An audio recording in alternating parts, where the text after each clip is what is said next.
welcome to episode 91 of the Best Day Ever Crafting podcast. This is a podcast about crafting, mainly knitting and crochet, a little bit of sewing, a little bit of journaling, depending on what I've been doing for the week, and whatever crafty things I can get my hands into.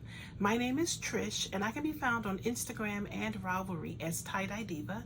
You can find show notes for this and previous episodes in the Ravelry group, which is also named the Best Day Ever Crafting Podcast. You can also find me on Instagram as _fibertree, and that is my Instagram account where I post information about journaling, planning, paper crafting, card making, just whatever paper related arts I can get my hands into. And I've been pretty steady with posting this month thanks to Junk Journal July. So go there if you are at all interested in paper crafting.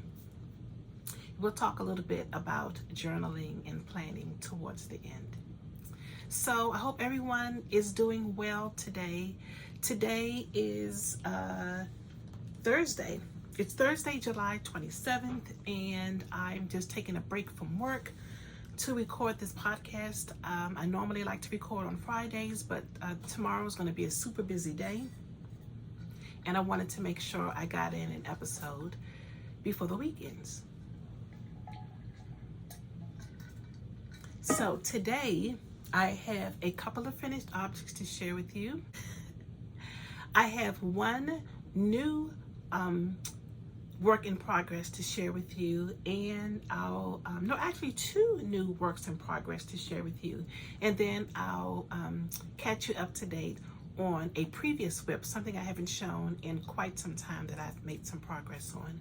And then, like I said, we'll get into some journaling, in particular art journaling, and just a few acquisitions. So let's get started. So like I said, I have two finished objects to share with you. Unfortunately, I only have one with me. The other one is in this house somewhere. It is a pair of socks that I completed for my son, and despite the fact that I told him not to move them until they were blocked and I showed them on the podcast, they have disappeared. So obviously he's taken them in his room, and I went in there to look for them and I couldn't find them. So if he texts me back before I stop talking about this sock, then I will show them to you, or I'll include them in the opening photos. So anyway, I did finish those socks. If you recall, I've been working on these for a couple of weeks. This yarn is by Earth Yarns, and this is self-striping yarn, and it's a really interesting yarn. It's not only self-striping, but it's also a gradient self-striping. I've talked about this before. This is the second pair of socks I've completed in this yarn, and it's absolutely beautiful yarn. It is, I don't know whether you can tell by looking at it, it has a very loose twist on it. It's really soft and squishy and just really enjoyable to work with, despite the fact that it's a little splitty. As you can see, those plies, I think it's a 4-ply, but they're really loosely plied together. Nevertheless, it is a beautiful yarn to work with. So those are complete. I knit them on a US 1 2.25 millimeter needle, and yeah, just a basic heel flap and gusset. The pattern is by Kay Jones, also known as the Crazy Sock Lady, and it is the basic magic loop sock pattern. Vanilla Socks on Magic Loop is the actual name of the pattern. So yes, so happy to have those done. And again, if I can get a picture of them before I edit the podcast, then I'll insert it right here.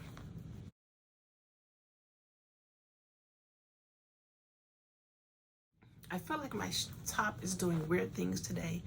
I didn't tell you what I was wearing. This is a dress number one from 100 Acts of Sewing. Here's the pattern right here. So I didn't do pockets on this one, and I did make a modification to make it a little wider at the bottom. It already has a really wide base at the bottom, but I do remember extending this out, so it's really wide and airy and cool. I had on a t-shirt earlier, and I was just too warm in that t-shirt. It is so hot and humid here in the state of Maryland, where I'm recording from, just outside of Washington, D.C. It's a typical hot, muggy summer day in the DMV. So I just changed out of my t-shirt and put this on because this is just so nice and airy. And even though I don't like showing my arms, I'm taking one for the team. Definitely working on more self-love and self-appreciation. So the arms are out today because it's just too hot to have on a bunch of clothes. Okay, so the next finished object is something I am so excited and happy about. This is the Wildflower Tee by Tiff Nealon. I had the privilege of test knitting this for Tiff over the past few weeks, and everything about this sweater was just an absolute joy to knit. So it's a very interesting construction, but not difficult at all. Very well explained. You basically start at the back. This back portion here, as you can see, is garter stitch, and there are some short rows to raise that up. As you can see, it's much higher than the front. And so you basically knit the back, and then you knit the front, and then you join them together. And then the front has this really beautiful lace stitch. It's as beautiful as it looks. It's only a 2-row repeat. So it's very meditative, very, very relaxing. Like I said, I just enjoyed every single minute of this. So because you're doing yarn overs and knit two togethers for that lace section, what ends up happening is that those stitches end up lifting right here, as you can see. Right here, they're lifting and then they're descending. So you end up getting this really pretty scalloped edge around the neckline, which I think is just so lovely. And that is finished with just one little rib of garter stitch, and then the rest of the sweater is knit in stockinette stitch. So let me hold it up so you can see the full sweater. This is the back. It is finished on the bottom and sleeves with a 1x1 twisted rib. So there that is. And that's the back of that sleeve. I'm really pleased with the way that pickup looks on both sides. I think it looks really, really neat. And yeah, I think that covers it. And you also, I think I mentioned this before, you pick up the stitches for the neckline at the end. At least that's what the pattern has you to do. But I ended up doing, as soon as I finished the back and the front, I picked up for the stitches for the neckline and did the neckline because I didn't want that to affect the length of the sweater. So the pattern is written for it to be cropped, but of course you can knit this to whatever length you want. Mine fits me maybe just at my belly button. I think I've mentioned this before. I have a very long torso. So when it comes to crop sweaters, I have to be really, really careful about measurement, because generally if I knit it to the measurement on the pattern, it's almost always going to be way too short. And even on my larger body, I still really enjoy a crop sweater. But again, I have to be really careful about how I usually have to lengthen it at least by about 2 to 4 inches, depending on what look I'm going for. So yeah, I think that's it. Again, this is the Wildflower Tee by Tiff Nealon, and I highly recommend this. I think this would be a great first time sweater pattern, just in the way that it's written. I think it would be very approachable for a first time sweater. I was a little concerned that this was going to be way too large for me. But because of the construction, it is a very boxy construction. So when I put it on, it just flows. It just flows off of me so lovely. I'm going to insert a few pictures of it, of me wearing the tee right here.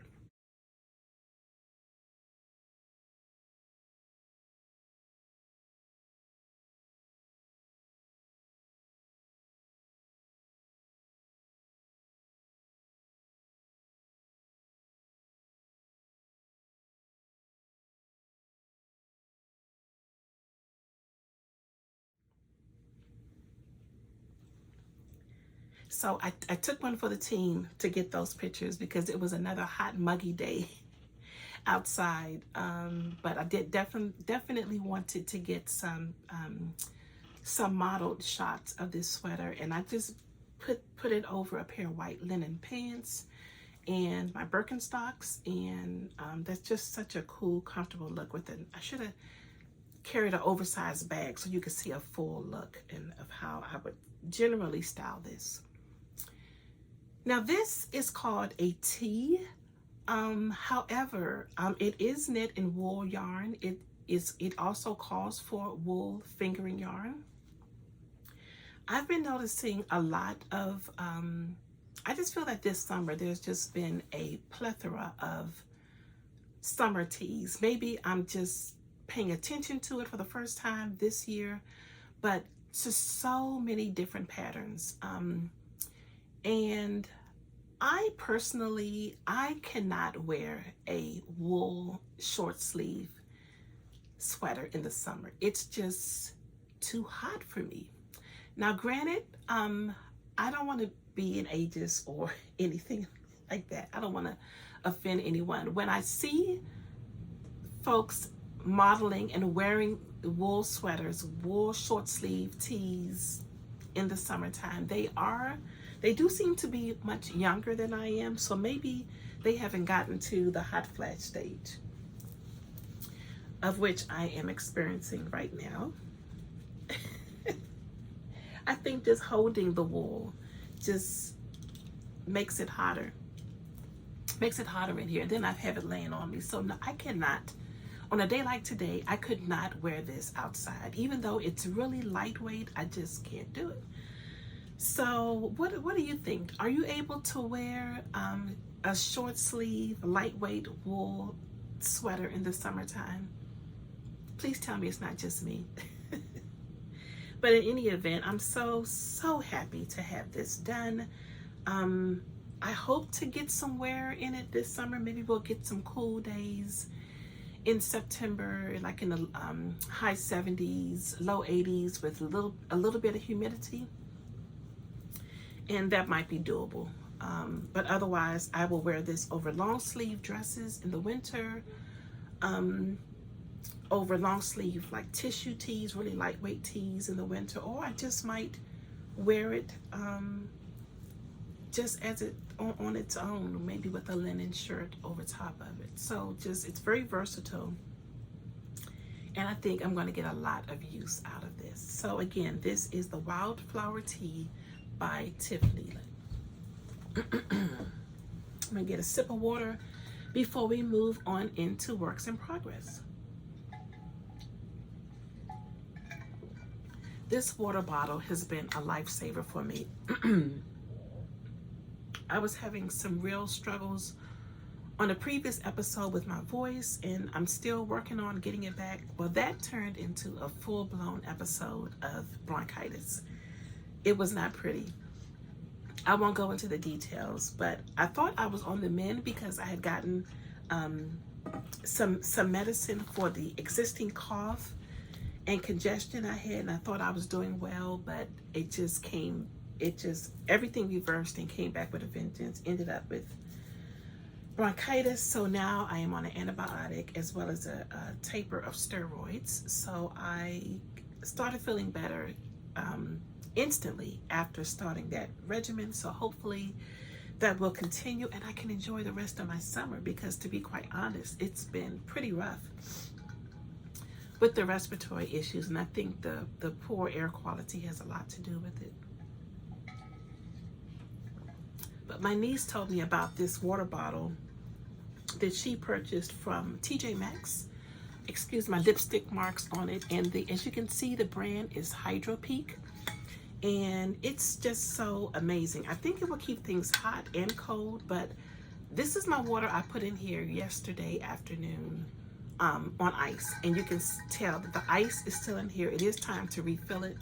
I probably will finish all this by the time I finish recording, but I'm going to refill it, wash out the straw, and try to get another one of these down before the day is out. So I've really been trying to hydrate, but when it's hot like this, I just want cold, cold, cold water. And this is just perfect because I can carry it with me. It even fits into the our car cup holders. So very nice to have on the go. So let's talk about finished objects now. Not finished objects, let's talk about works in progress. So let's start with something you've already seen before. So I'm still trying really hard not to cast on a bunch of things. I finished a pair of socks, so I had to cast on another pair of socks, so I'll show you those after this. But I'm really trying to, for everything that I finished, to pick up a whip, something that's been on my needles for a while, so that I can get control of this whip pile over here. So this is the 2nd Avenue shawl by Amy Miller, and this is the progress I've made on my shawl. As you can see, I've made quite a bit of progress. So I have this little marker here. This is where I was the last time I recorded and showed this to you, which was quite a while ago. So I've got quite a bit more of this black section done. I was kind of dreading this black section because I was worried that I wouldn't enjoy knitting in black yarn, but I want to tell you, it's been so enjoyable. So as you can see, it's just a very basic eyelet stitch that I'm working on. Very intuitive, very enjoyable. This black yarn is by the Plucky Knitter. It is their Primo fingering, and it's so beautiful. It has a lovely, lovely sheen, and I believe it is a 80-20 merino cashmere blend, so it's super soft, super springy, just absolutely lovely. I've always enjoyed working with Primo fingering. This off-white section is also Primo fingering, and if I'm not mistaken, this black is called Top Hat. This white is also Primo fingering. It's an off-white. This color is Wintry Mix. This gold here is by Dapper Dye Works. They are no longer dyeing yarn. Can't remember what the color is, but this is a BFL fingering, and I just love working with BFL. It's just nice and very nice and drapey and just so enjoyable. I can't wait to block this to see what these yarns do. This variegated color is by Hue Loco, and there's some more of that black Top Hat, and it was, I started it with this color here, so you can see these are like some scalloped, it has a scalloped lace border. You really can't see it, you won't be able to see it, until I block this out. So yes, I am making quite a bit of progress on this, and after this black section is done, the next section will be large rows of stripes, and I know this color is going to be brought back in this because this is the only place I've used this, so I think I definitely have to get that color in here, but I'm not sure which other color will go with it. I think it's going to be this, which I believe is toffee something, this like russet color, and this white. I have to look back at the pattern. Even if the pattern doesn't say that, I think that's what I'm going to do, because I have quite a bit of this left over. So I'm thinking it's going to be the black. No, it's going to be, yeah, these are the ones I have the most of left. So I think it's going to end with these two. So yeah, really, really enjoying this. I've had this on the needles for quite some time, longer than I wanted to, but you know how that is. But I definitely plan on having this completed for this fall, and winter is just going to be the perfect thing to wrap up in. This is hanging out in one of my fat squirrel fiber bags. These pretty little birds, I think they're swallowtails if I'm not mistaken. Correct me if I'm wrong, but the fabric itself is just absolutely beautiful. I'm pretty sure this is the Alexander Henry print. Okay, so the other whip, a new whip I will share with you, is a pair of socks. And this is a pair of socks I am really, really excited about. So a couple episodes ago, I told you about my weekend for Maryland Sheep and Wool, which was absolutely lovely. And one of the things that made it lovely is that the day before Maryland Sheep and Wool, 29 Bridges had an event called Yarn Centric, which is also going to happen again for next year. I'm going to talk about that towards the end, so definitely stay tuned for that. So one of the things I picked up at that pre-Maryland Sheep and Wool event was this yarn here by 29 Bridges, and it is a self-striping yarn. As far as I know, this is their first time delving into self-striping. They were pretty much known for their lightly variegated, I like to call them sophisticated speckles. I love all speckled yarn, but it's just something about the way they dye their yarns, just not too harsh, not too, it's like just enough. And just their color palette is just spectacular. I have so much of their yarn, and it's definitely time for me to start knitting it up.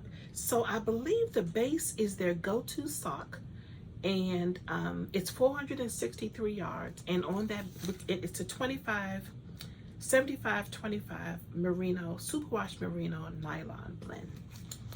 So it's a one-of-a-kind color, as you can see here, but it is self-striping, as you can see. Look how pretty that, look at those colors. See what I mean about the way they blend their colors? Just spectacular. And this is my sock. Aren't they pretty? Look at that. I don't think I've been this excited about a sock in quite some time. I cast these on maybe last Friday, and I was able to get the whole leg done by Sunday. They pretty much just knit themselves. The yarn is beautiful. It's really beautiful to work with. It's really fun to see those stripes emerge. And as you can see, they're not quite micro stripes. It's about a 2-row stripe, which is really different and interesting. Look at that pretty blue against the gold. So great job, Mike and Mary. I love these so much. So now I'm at the point where it's time for me to do my heel flap. So I just need a little bit of time where I can relax and get that done. I got this little tip from the Crazy Sock Lady. In her YouTube tutorial, she puts these markers, these little bulb markers every 10 rows. And I know that for my leg, after I do my ribbing, I like to do about 60 rows. So there is a marker for every 10 rows. So I've got 6 markers. So once I get to those 6 markers, then I know it's time for me to start working on my heel flap. And the length of my foot after the heel flap and after the I've turned the heel and after I've picked up the stitches for the gusset, the body of my foot is also 60 rounds. So I will be using a total of 12 of these bulb markers. So when I work on sock number 2, I'll just transfer these over to sock number 2, and then that way I know both of my socks will match in length. Just such a great tip from Kay. So very excited about these socks, and these are hanging out in this adorable little project bag that was gifted to me by Renee. Renee, I've got her card in here. Let me see if her last name is on here. She's also known as Chop Stitch Sewing and Crochet. Renee Hollifield is her name, and there's her picture. Yes, she is fly and super fun and such a lovely, lovely person.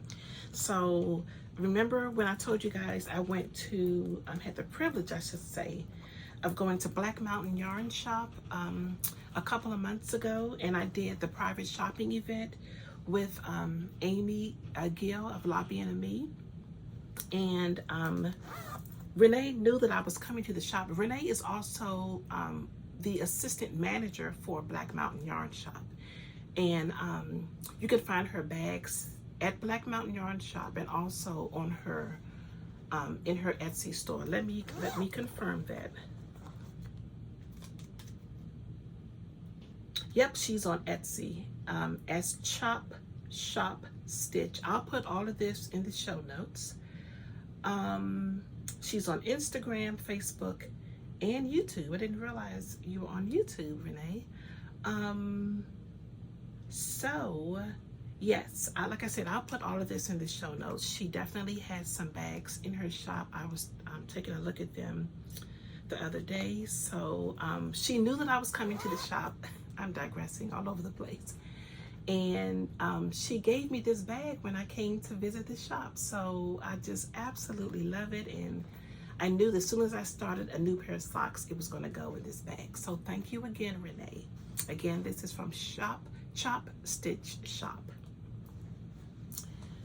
Okay, so I have one more work in progress, which I'm also really, really excited about. So the next work in progress is a new cast on, which also happens to be another test knit sweater for Tiffany Lynn. So these little test knits are really coming in handy because I don't know why, I just can't make up my mind about which projects I want to do next. So this is a good use of my time to help out some independent pattern designers and have beautiful finished objects to share for it. I let the designers choose for me. So this sweater is called the, hold on. This is what happens when you don't do show notes. But I've got it right here. So this is called the, I'm going to pronounce this the way it's spelled, pamplemousse. It almost sounds French, and if I'm not mistaken, it refers to a French dessert. That's the only reference I could find on Instagram. I'm chuckling at myself because as I'm saying that, I'm like, I should have just gone on the web, but I put pamplemousse into into the Instagram feed, and the only thing that came up were French, well, it looked like French desserts. So anyway, I'm assuming that that is the reference for the name of this sweater. And I'm going to insert a picture of it here so you can see what the finished object will look like. And this is with permission from Tiff. And this is the progress I've made thus far. So I'm still working on the yoke. As you can see, it is a colorwork yoke sweater. It's a very, very simple construction. And I went really high contrast with some of my colors. As you can see from the sample knit here, several of the colors are very, very close in color. So you really don't get to see that color work like at the very beginning of the yoke. This is the front, so let me show you this. But when you use contrast colors, it really shows up a lot more. The only modification I made, and this was a complete mistake, is that this section here, I ended up knitting this about 2 or 3 rows more than it should have. But I think it'll be fine once it's all said and done. So here's a closer picture. Just very, as I said, very simple. No more than 2 colors per row. Very, very simple color work pattern. And I know that's hard to see, but as I get a little further in, that design will definitely show up. So let me see if I can get all of my colors here in my hand at the same time. So I'm using, for my yoke, Plucky Knitter. And for my main color, I'm using Knit Picks, Wool of the Andes worsted. And the Plucky Knitter is Plucky Trusty. So I'm trying to get all this in my hand together without causing an avalanche. Okay, so here we go. These are the colors for my yoke. Really pretty, isn't it? I think so. So I wanted something, that brown, white, and blue. Honestly, I was really inspired by a sweater that Tracy Miller of the Grocery Girls did. Go to her Instagram page and you'll see a picture of a sweater she's working on now with, I think it's got blues and cream and I think gold. So not quite this dark brown, but I just love that. So I wanted something similar to that, but also with a pop of color. So I decided to do this, this really pretty color here. The colors, I can't remember. I'll take a stab. I'm pretty sure the brown is Joe Banks. The blue, I think, is Cold as Ice. The pink could be Cecilia. Again, I will update my Ravelry page. And I have to digress on this because this is not Plucky. This is also a Dapper Dye Works color, and the color is Champagne. So again, there they are all together. And this was all stash yarn, which was great. I didn't have to purchase anything to make this. And the main color, the body of the sweater, will be this here, this Wool of the Andes. As you can see with the progress I've made thus far, these are all of the colors combined. So you can kind of see what that's going to end up looking like. So that's the main color. This is the body color right there. And I've still got I still have quite a bit of work to do on the yoke. Maybe about halfway there. So there's still some more color work going on. And this is hanging out in this adorable bag that I also got from Yarn Centric this year. I believe this one is called the Fat Bottom Girl by Button Jar Studios. How beautiful. And I believe this is a Rifle Paper Company print. It's perfect for a sweater. Look at that beautiful blue gingham lining. And the pockets are a white gingham, white and yellow gingham. I love this bag. There are two huge wide pockets so I can get my little notions pouch in there. I think even when the sweater grows, it's going to be plenty of space for it. I've got all the yarns in here.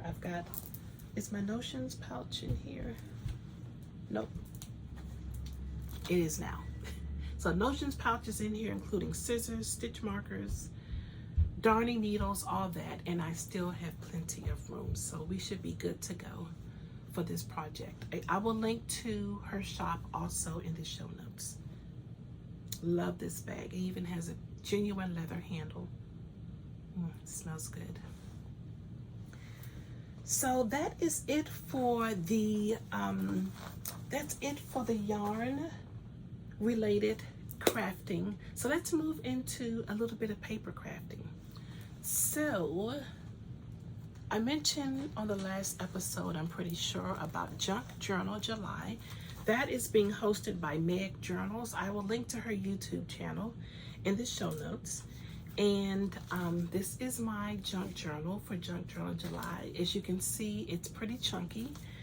And this is my very first time doing a junk journal challenge. I had made myself a previous junk journal, but I kind of fell off the bandwagon with it. I didn't really work in it as much as I wanted to. So I'm still learning about the whole junk journal process. I feel that a lot of my pages are still very much like art journal type pages, which is fine because that's the beauty of journaling, junk journaling. It's your interpretation of what you want it to be.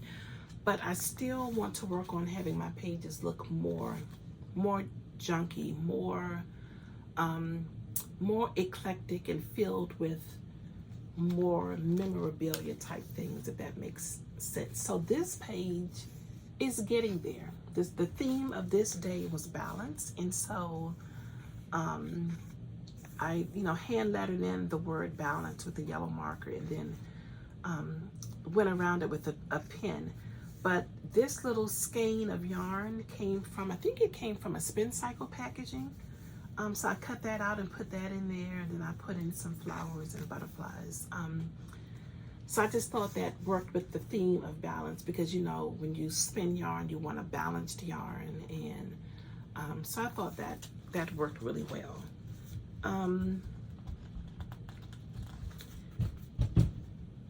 This page here, it's got a lot going on. Not one of my favorites, but when I'm so drawn to it when I look at it. I've got a lot of elements going on this page, but what I do love about it is my hidden journaling right here.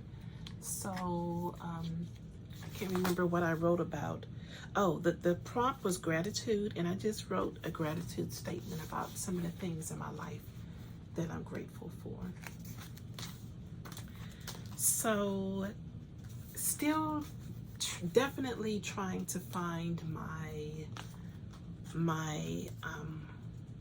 mark, my style of journaling, and that's not going to happen unless I do this more on a regular. So I really enjoyed this page. I think the prompt for this was tuck spot. So basically creating a place where you could just tuck little things in, like this little bookmark here just tucked into this little pocket here. And this little piece here, there's some journal writing in here also. So I enjoyed that. I really enjoyed Oh, I said, why is the writing so tiny? I wrote with the green. Let me grab this. The writing is so light because I wrote with the green pencil. So I get to tuck that in there.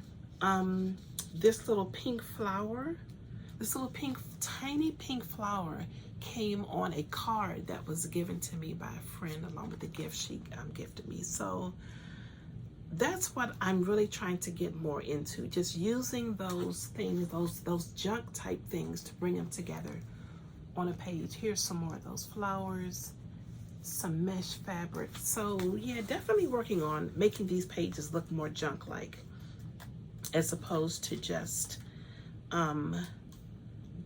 basic art journal pages. Now this page here was super fun. The prompt for this was interactive. I created this little accordion fold journal during another challenge with Helen Colebrook's Patreon, and the challenge for the month was accordion fold. So I created this several months back and never got to put it in my journal. So I was so happy to be able to use it for this challenge.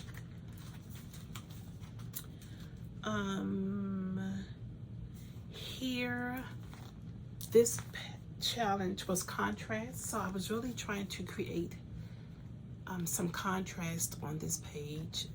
I started out with this background here is actually a piece of paper that I printed on my jelly plate. And I had this washi tape that I put here because I thought it was a nice contrast. And then this flower here was another thing that I drew in on some paper that I put watercolor on, and then I cut it out. So that was my interpretation on that prompt. And I love my little butterfly. I stamped it first, and then I stamped another one and cut it out. So it's almost like a double image of this little butterfly, and I just taped it in the center. So I thought that was really fun. And the quote is, "Creativity takes courage," which is so true. It's kind of hard to, to put work like this out into the world, into the internet, on YouTube and Instagram, because we talked about this in the last episode about comparisons and keeping up with other people. There's so many people who are doing this work, journaling and junk journaling and teaching things, and who've been doing it for so much longer than I am. So I have to remember that I'm still in the learning phase, and that even with that, my style is going to be quite different from another person. So we have to embrace where we are in our crafting journey. I did enjoy this page. This was very vintage, but was the theme. So use some vintage elements, that really pretty vintage sewing machine. And yeah, so definitely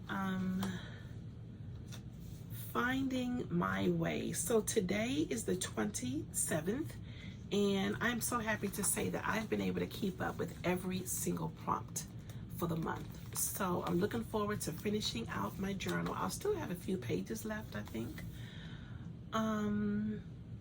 Yeah, this, I'll show you one more. This was from the 25th. This is from earlier this week, and the prompt was photograph. This is a tag that I created several months ago. It was just waiting for the perfect time to use it in one of my journals. This is a picture of my mom, and this is me right there. I think I may have been about 6 years old. So if that's 6, so that was 50 years ago. Oh my goodness gracious, so that was 50 years ago. That would have been 1970? Something, hold on, 1960s, 70, 19. That would have been about 1971. Wow. Between 1970 and 1971. There's my mom. She was absolutely beautiful then, and beautiful until the day she passed away. And I miss her so much. She was a force to be reckoned with. But I just miss her so much. So that's what I used for this prompt. And I just did some messy scribbling of a song that just fills me with so much hope. Just the particular lyrics of that song that filled me with hope and happiness, even during the sad times. So that's why I journal. It just really helps me to get all that stuff out, the stuff that sometimes we tend to keep inside, the hurt, the pain, even the joys, you're able to express in your journals. So tell me, how many journalers do we have out there? I talk about this all the time, but is anyone out there who journals on a regular like I do? I'd like to hear about your process, maybe how you got started, where you are in your journey, because I definitely want to add more journaling content to the channel. So yeah, let me know, how many journalers do we have out there? Do you want to start journaling? Would you like me to help you along with that process? So would be very happy to hear that. Now the other thing I've been working on as it relates to paper crafting, I think I mentioned once before, I signed up for this a school called Fodder School, Fodder. Fodder, and basically it is a school that teaches you how to create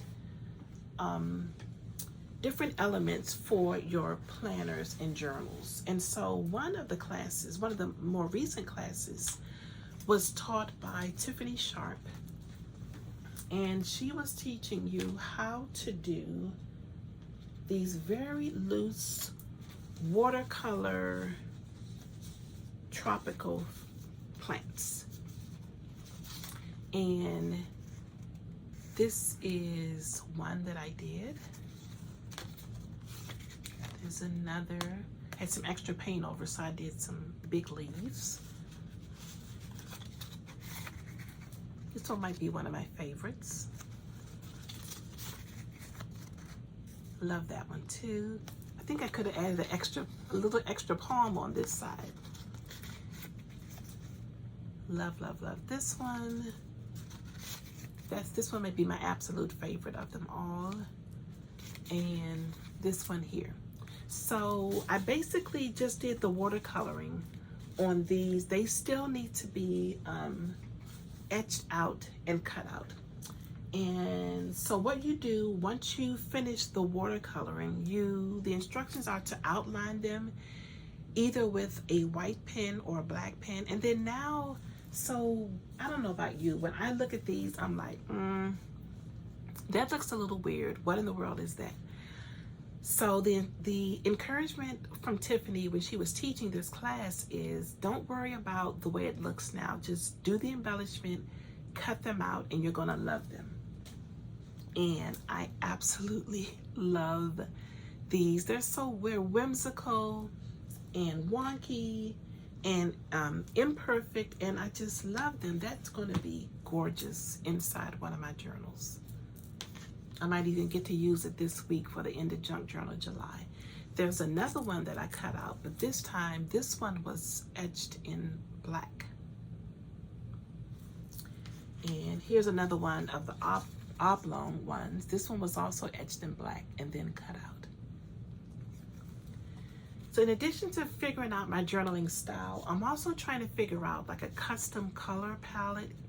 In the future, as I do my work in my journals, I really wanted to really express who I am and what colors really resonate with me the most. And I kind of started that with this process. So I'm definitely loving the blues and the greens. You guys know how I feel about orange already. So blues and greens. Let me find another blue here. stick this one right here. So that deeper blue, almost like a turquoise, oceany blue. And I also love this here. I love this green. I can't even put a name on it. But it's also got some browns in it. You know, these colors are very much opposed to each other on the color wheel, and then you can see that I actually made mud on this edge by mixing in those greens and those browns, but I still love it. So I'm kind of thinking that this is where I'm gonna end up with my custom color palette for my projects. And of course, there's also some variation that I can add in that would include some yellows. Like I think I did put some yellow in this particular one. So I think this is what I'm leaning towards for my palette, and even some of those browns. So blues, greens, oranges, and browns, I think. Now that doesn't mean I can't use other colors in the process. I definitely can do that. And some other little things. Yeah, I've been busy, guys. I've definitely been busy. So I don't consider myself to be like an artist in that I can look at an item, look at something and paint it. I'm not an artist in those terms, but the beautiful thing about watercolor is that you don't have to be. So it's fun sometimes to just take some watercolor and put it on a page and just watch how the colors bleed into each other. And then you can, this particular one was a circle, and I just cut it out as a circle and did some embellishments on it. And this will also be really pretty on a journal page. So just these cute little whimsical things you can do to put in your journal, or just to have another creative outlet. Here's a square one. I think these two would be beautiful together on a journal page. There, that is here. This is something I feel super confident with doing. So if you'd like to see a YouTube tutorial on that, let me know.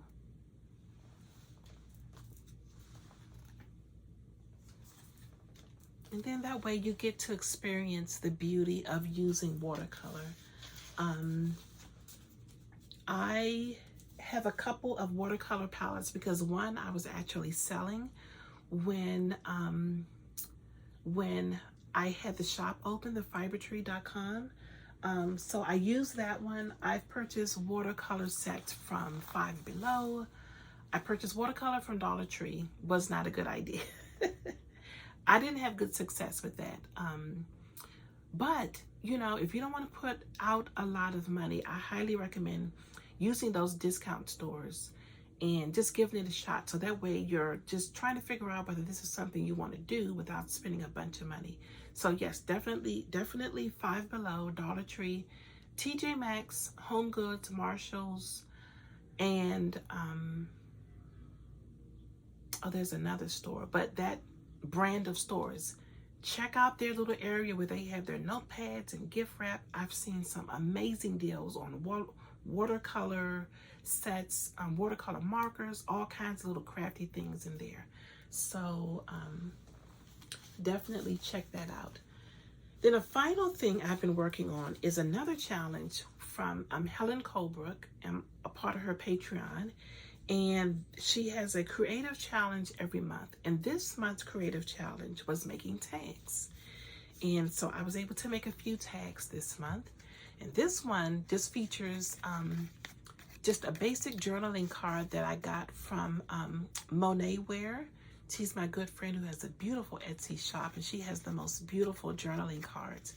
So I started out with this blank black and white journaling card, and I just put on one of my little watercolor flowers, some sayings, and then a little girl.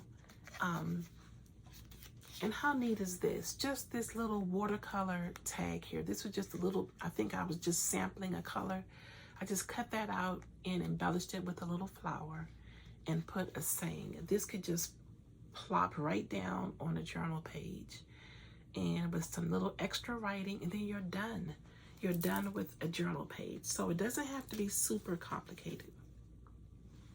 This is a card that came in an order. I can't remember exactly what company this was from, but I could not throw this away. So I've been holding on to this for a while. So I decided to turn it into a tag, little journaling tag. This one here, this is from one of my cloth and paper subscription boxes. I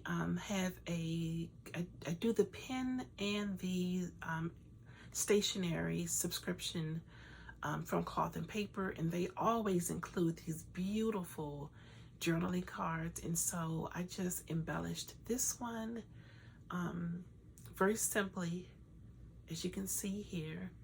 Stuck a hole in it and put a bread at the top. I will link to all of these things as well.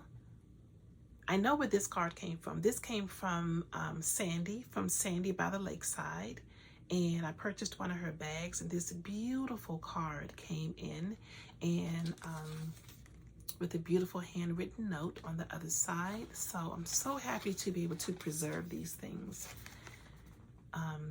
and use them in my journal. Isn't that just so lovely? I love it. And I put the little girl in the cup. So there was just a card with 3 cups. It was just absolutely lovely.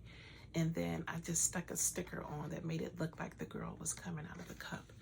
So there's always just so many interesting and fun, creative things you can do. I have no idea where this came from. It came in the mail with something, and I just loved it so much. I could not throw this away. So I turned this also into a tag by cutting off the edges, putting a brad at the top, and I had this lovely paper here, so I just cut off a little piece of that and put that in there. It almost looks like a on safari, like fencing or something, doesn't it? And I didn't need to add any wording to this because it was already included on the card. So how lovely is this going to be on a spread? Say if I decided to do like a safari theme. Had a lot of fun with this, and that's what the back of the tag looks like. So beautiful.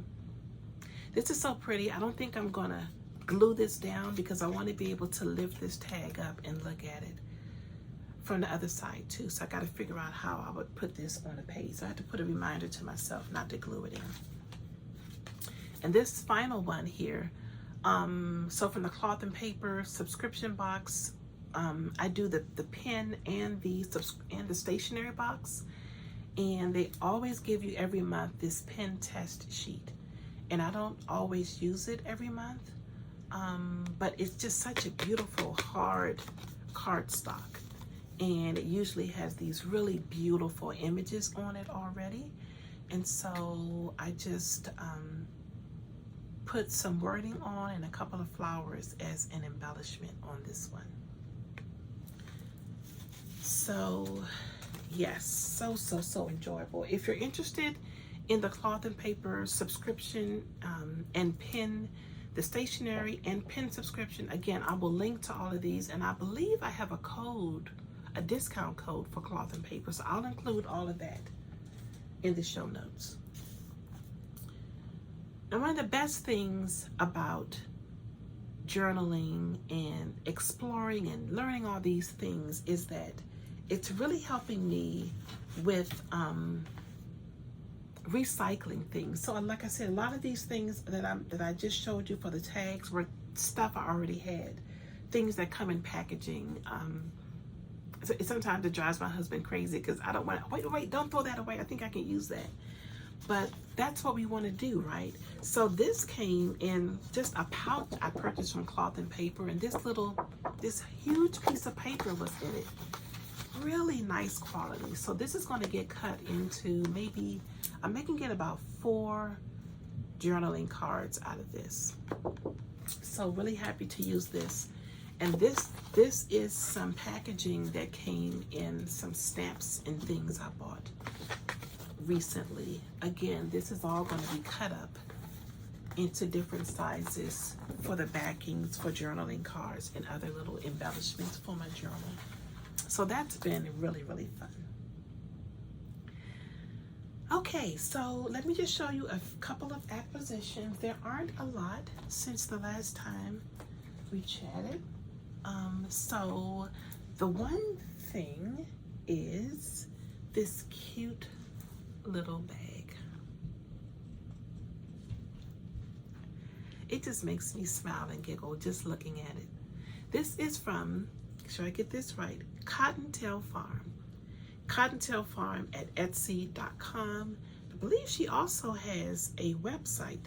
Again, I will link to all of these places, but look how adorable this is. This is called her, I can't think of the name that she calls it, but this is perfect for tiny projects, of course. I'm finding it difficult to use as a sock project. It's just a little too small, but I'm thinking if I was doing something like, if I was doing a pair of scrappy socks, which I definitely want to do soon, this would be perfect because I could just put the little balls and then the little project in the bag and it'll be perfect. But or maybe as a sock project grows, let's do this for example. Let's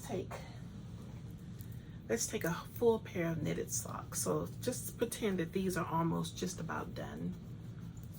And that's the yarn we have left over. It's perfect for that. So I take that back. Yes, it will work for a full pair of socks too, but I just had to have it. And it was such a great price. I want another one. I want another one. It's just so pretty and so well made, and the little handle is genuine leather. So again, Cottontail Farms. I was enabled from my good friend Stacy. So love that. And then the only other thing that has come in since we last chatted is some yarn from Diamond Lane that I purchased from the Lamb and Kid. I don't know if I showed this color to you the last time because I've had this one for a while, but I don't think I showed it. This color is called Fuzzy Flamingo, and this is on the Big Birdie base. It is an Aran weight baby alpaca silk blend. So it's 79% baby alpaca, 21% silk.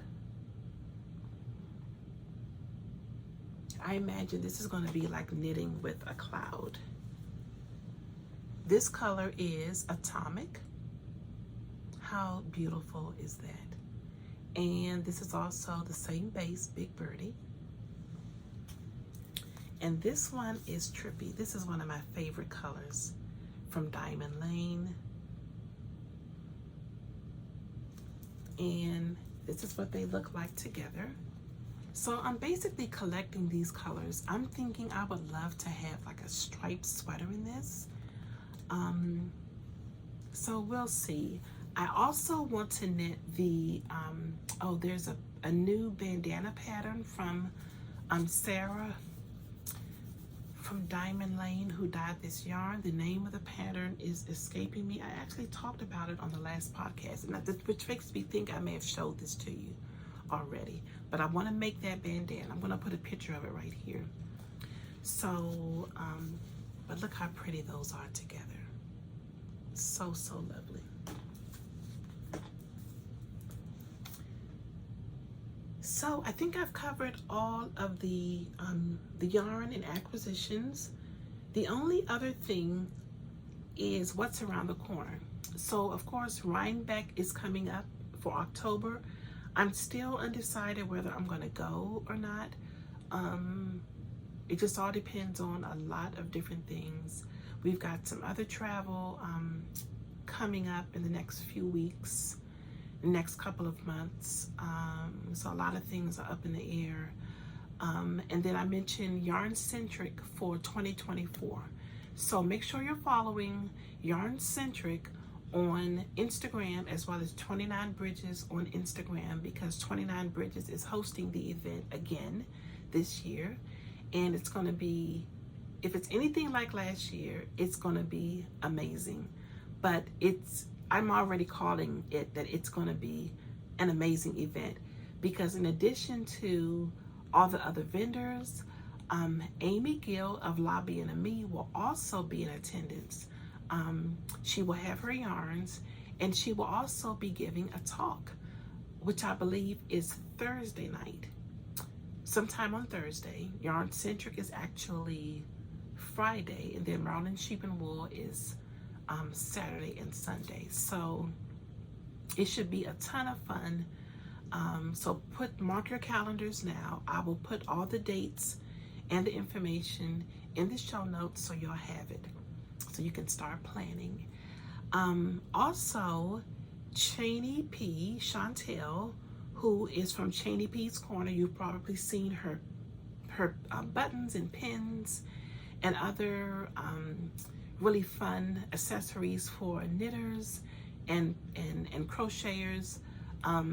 She's been doing a retreat for the past couple of years, and she's bringing her retreat to the state of Maryland in the spring. And I believe it's going to be in May. No, not May, April, May. I think it's going to be in April, because Sheep and Wool is in May. So again, I'll confirm all of this stuff. Attendance is extremely limited. And I believe the tickets, the opening day for purchasing tickets starts on September 1st. So because I'm here in Maryland, I really want to be able to attend that. So I hope I'm able to get a ticket. And I'm going to also be a sponsor for the event, the Fiber Tree. Even though I don't have the shop anymore, I'm still very much interested in, of course, journaling and planning. And so I'll be offering or putting together sponsor kits for the attendees. I'm really excited about that. It will all be journaling related, some journaling kits and lots of other things I can find. So really looking forward to doing that. There may even be some yarny stuff in there. So I'm going to be collecting things between now and then, and putting those together for that event. And her retreat is called a Fiber Focused Retreat. So yes, so many things to look forward to. So what's on your agenda? Do you have any yarn related events that you're excited about that's coming to your area, your neighborhood? Let me know, because I am an equal opportunity traveler and I will travel for the yarn.